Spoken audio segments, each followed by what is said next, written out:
देश में E20 petrol को नहीं नाना आलोचना पर्यालोचना चली ईंधन गाड़ीर माइलेज बढ़ाइब कि कमाइब ताहा उपरे मध्य बेस चर्चा होउछे। एही चर्चा थमी नथिबा बेले एबे केंद्र सड़क और परिवहन मंत्री नितिन गडकरी आसिछि एक बड़ बयान। आगकू जातीय राजधानी बस पेट्रोल डीजेल किंबा इलेक्ट्रिक नुहे बरं बस ईंधन लगी आवर्जनार व्यवहार हेबो बोली से कहते। नूआदिल्ली रे आयोजित एक कार्यक्रम रे नितिन गडकरी कहते नगर निगम प्रथमे विभिन्न प्रकार आवर्जना को अलग अलग करिबो।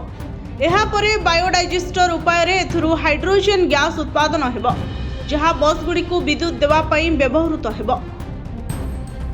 गडकरी आहुरी कहिथिले जे एही स्वप्न केवल एक कल्पना नुहे बरं एक वास्तवतारे परिणत हेबाकु जाउछे।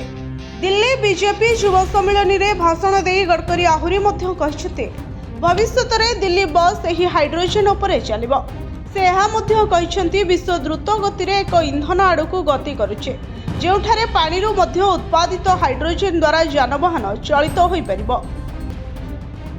एही कार्यक्रम रे आत्मविश्वास प्रकाश करी गडकरी कहिथिले जे तांको लोके माने प्रायतः पचारंती जे एसबु किपरि हेबो।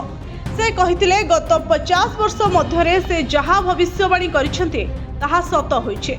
एणु से दृढ़ विश्वास रखिसंती जे ओलियारू हाइड्रोजन उत्पादन करी बस चलाइबार स्वप्न मध्य खूब शीघ्र वास्तवतारे परिणत हेबो।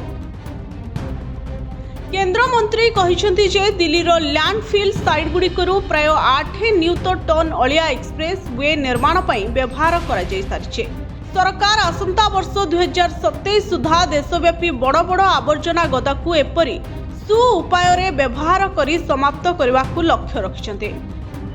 एहाको हासिल करबा पई अलिया को एक संबल भाव रे व्यवहार करबा उपरे गुरुत्व दिया जाउछे। गडकरी कहिसंती अपचय केवल एक असुविधा नुहे बरं आयर एक प्रमुख उत्स मध्य होई पारे। ब्यूरो रिपोर्ट स्वर्ण न्यूज।